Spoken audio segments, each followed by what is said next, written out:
Hello everyone. Today we are going to start one of the important chapter of 12th accountancy part B, that is cash flow statement. Students, cash flow statement दो point of view important है. Firstly, CFS एक important tool है analysis of financial statement के लिए. Secondly, ये chapter 12th CBSE board exam में 8 marks का आता है. इसमें 1 मार्क्स के 2 क्वेश्चंस और 6 मार्क्स का एक लॉन्ग क्वेश्चन होता है. सो बेटा ध्यान से समझेंगे इसे. First of all, meaning of cash flow statement. Cash flow statement is a statement which shows the inflows and outflows of cash and cash equivalent. Cash flow statement एक ऐसी स्टेटमेंट होती है जो कैश और कैश इक्विवेलेंट के inflows और outflows को show करता है. अब यहाँ पर 2 इम्पॉर्टेंट बातें हैं. एक तो कैश और कैश इक्विवेलेंट और दूसरा इनफ्लोज एंड आउटफ्लोज. तो पहले हमने इन्हीं दोनों को समझना है. ये जो स्टेटमेंट है ये अकाउंटिंग स्टैंडर्ड 3 रिवाइज्ड के अकॉर्डिंगली बनाया जाता है. सो पहले बेटा कैश और कैश इक्विवेलेंट. कैश मीन्स कि ये इंक्लूड करता है कैश इन हैंड और डिमांड डिपॉजिट्स को. कैश इन हैंड आपको पता है, और डिमांड डिपॉजिट का मतलब होता है कि बिज़नेस का जो अमाउंट बैंक में डिपॉजिट है जिसे हम ऑन डिमांड या बाय चेक विड्रॉ कर सकते हैं. फॉर एग्जांपल, अगर किसी बिज़नेस का एफडी है बैंक में तो उसे हम ऑन डिमांड या चेक के थ्रू विड्रॉ नहीं कर सकते, तो उसे हम डिमांड डिपॉजिट में इंक्लूड नहीं करते. जनरली बिजनेसेस के point of view demand deposits में हम लोग करंट अकाउंट्स को इंक्लूड करते हैं, क्योंकि सेविंग अकाउंट्स जनरल जो पब्लिक होती है उसके द्वारा ओपन कराया जाता है.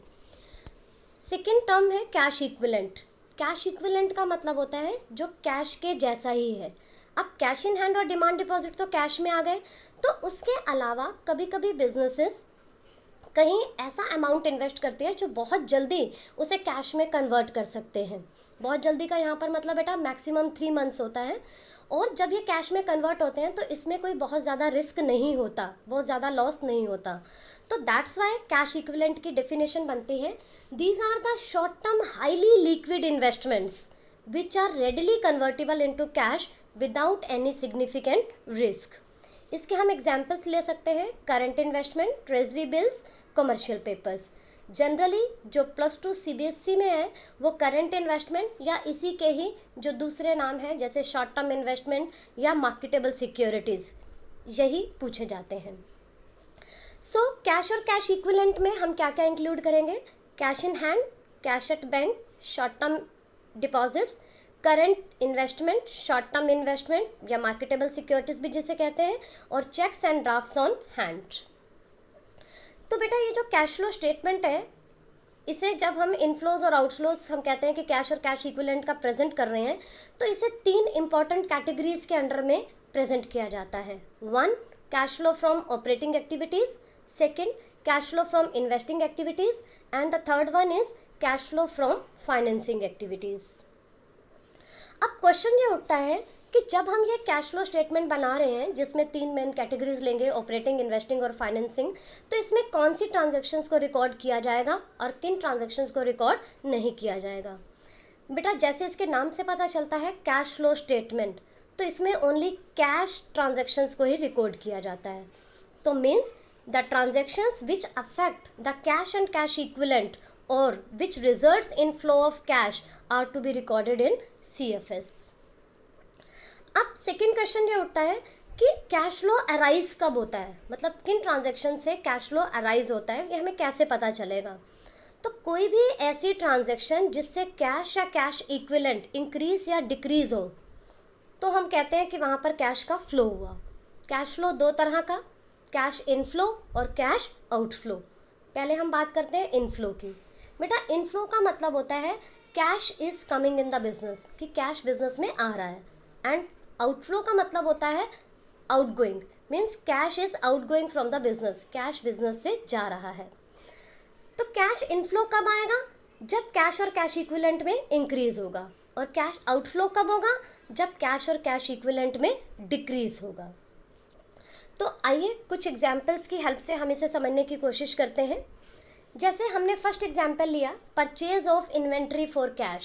आप सभी को पता है इन्वेंट्री मीन्स गुड्स, जो कि हमारी डीलिंग कॉमोडिटी होती है। किसी बिजनेस ने गुड्स परचेज किया कैश में। बेटा अकाउंट्स डबल एंट्री सिस्टम पे बेस्ड है। हर ट्रांजैक्शन के दो इफेक्ट होते हैं, एक डेबिट तो दूसरा क्रेडिट। जब आपने इन्वेंट्री कैश में परचेज की तो इन्वेंट्री आपके बिजनेस में आ गया, गुड्स बिजनेस में आ गया और कैश बिजनेस से गया। कैश क्या हो रहा है? डिक्रीज। क्योंकि कैश और कैश इक्विवेलेंट में डिक्रीज हुआ तो इसे हम क्या कहेंगे? आउटफ्लो। लाइकवाइज सेकेंड एग्जाम्पल हम लेते हैं purchase of goods on credit. अब आपने गुड्स परचेज किया है लेकिन क्रेडिट पे। क्रेडिट पे परचेज करने का मतलब है कि right now you are not making the payment, अभी आप पेमेंट नहीं कर रहे हैं, in near future you will make the payment. So at present कोई फ्लो ऑफ कैश नहीं हुआ तो इसलिए इसका आंसर हुआ नो फ्लो। मीन्स ना तो इनफ्लो हुआ ना ही आउटफ्लो। नो इफेक्ट भी इसे हम लिख सकते हैं, नो फ्लो भी लिख सकते हैं। नेक्स्ट एग्जाम्पल हम लेते हैं sale of goods costing ₹20,000 for ₹25,000। Good sale किया है जिसकी कॉस्ट 20,000 की थी। कॉस्ट का मतलब जब आपने परचेज किया था तो वो जो कॉस्ट आपकी लगी थी वो 20,000 थी, लेकिन सेल कितने में किया? 25,000 में। कुछ भी मेंशन नहीं है कैश या क्रेडिट, तो हम क्या मान के चलेंगे? कैश, बिकॉज कोई नेम भी गिवन नहीं है। 11th वाला कंसेप्ट बेटा याद रखेंगे यहाँ पर। तो अब इसका मतलब ये हुआ बेटा कि 25,000 कैश बिजनेस में आ गया। जैसे 25,000 का कैश इंक्रीज हुआ तो ये हो गया inflow by ₹25,000। So next example sale of goods on credit. Credit पे गुड्स सेल हुआ, गुड्स बिजनेस से गया लेकिन क्रेडिट पे सेल होने की वजह से अभी कैश नहीं मिला। कैश नहीं मिला तो कोई फ्लो नहीं हुआ, तो इसलिए no flow. Next example purchase of fixed assets by issue of shares. आपने फिक्स्ड एसेट परचेज की लेकिन शेयर इशू किए हैं। अगर हमने कैश में परचेज की होती तो एंट्री क्या बनती? Fixed asset debit to cash, cash का आउटफ्लो होता। लेकिन यहाँ पर हमने उसकी कंसिडरेशन में कैश ना दे करके शेयर्स दिए तो एंट्री बनी fixed asset debit to share capital. ना ही कैश डेबिट हो रहा है ना ही कैश क्रेडिट हो रहा है, तो इसलिए no flow. Next example sale of fixed asset book value ₹25,000 at a loss of ₹5,000। Fixed asset sale किया जिसकी बुक वैल्यू 25,000 थी। बुक वैल्यू का मतलब होता है कॉस्ट में से डेप्रिसिएशन माइनस करके जो वैल्यू आती है। तो 25,000 का 5,000 के लॉस पर यानी 20,000 में बेच दिया। बिजनेस में कैश कितना आया? 20,000, तो inflow by ₹20,000। Cash deposited into bank. Next example है बेटा हमारा कैश बैंक में डिपॉजिट हुआ। आपको एक बार मैं ध्यान दिला दूं कि ये जो कैश और कैश इक्विवेलेंट है इसमें देखिए आप cash in hand, cash at bank, short term deposit, current investment, cheques and drafts on hand है। जब हमने कैश बैंक में डिपॉजिट किया तो क्या हुआ? बैंक बैलेंस इंक्रीज हो गया और कैश बैलेंस डिक्रीज हो गया। तो इट मीन्स जितने से कैश और कैश इक्विवेलेंट इंक्रीज हुए उतने से ही डिक्रीज हो गए, तो इसलिए नो फ्लो। हमने बेटा नेट रिजल्ट देखना होता है कि नेट रिजल्ट क्या रहा। ये नहीं कि एक ट्रांजैक्शन से इनफ्लो हो रहा है दूसरे से आउटफ्लो हो रहा है।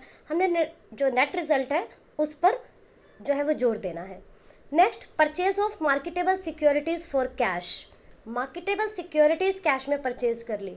अगेन जो मार्केटेबल सिक्योरिटीज़ है वो कैश इक्विवेलेंट का पार्ट है और जब हमने वो कैश में परचेज किया तो एक तरफ से कैश इक्विवेलेंट इंक्रीज हो रहा है और दूसरी तरफ से जो कैश है वो डिक्रीज हो रहा है, तो नेट इफेक्ट इसका क्या पड़ा? No flow.